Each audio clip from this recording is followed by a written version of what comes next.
বিসমিল্লাহির রহমানির রহিম। বন্ধুগণ, আজকে একটি সুন্দর এবং খুব কার্যকরী একটা দোয়া আপনাদের সামনে উপস্থাপন করছি। যদি এই দোয়াটি ফজরের সুন্নত নামাজের পরে ১০০ বার পাঠ করি, তাহলে আমরা অনেক উপকৃত হব।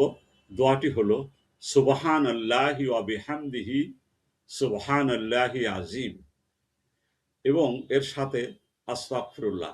এই দুটি জিকির একসাথে আমল করা অত্যন্ত শক্তিশালী এবং বরকতময় ইবাদত।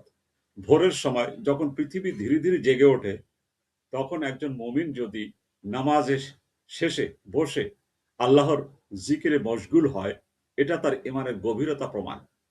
এই সময় সুবহানাল্লাহি ওয়া বিহামদিহি সুবহানাল্লাহি আযীম পাঠ করা মানে আল্লাহর পবিত্রতা ও মহিমা ঘোষণা করা, আর আস্তাগফিরুল্লাহ বলা মানেই নিজের গুনাহ ক্ষমা চাওয়া।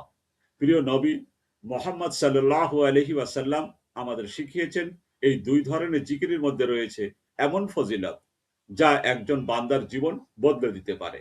এই আমল করার ফজিলত হলো, প্রথমত গুনাহ মাফ হয়, দ্বিতীয়ত আমলনামা ভারী হয়, তৃতীয়ত হৃদয়ে প্রশান্তি আসে, চতুর্থত রিজিক ও বরকত বৃদ্ধি পায়, পঞ্চমত দোয়া কবুলের পরিবেশ তৈরি হয়।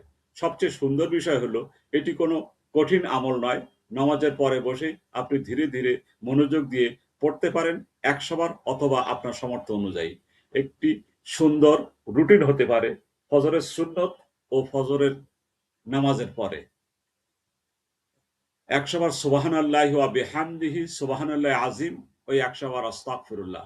এভাবে দিন শুরু করলে ইনশাআল্লাহ আপনার দিনটি হবে নূর, বরকত ও শান্তিতে ভরা।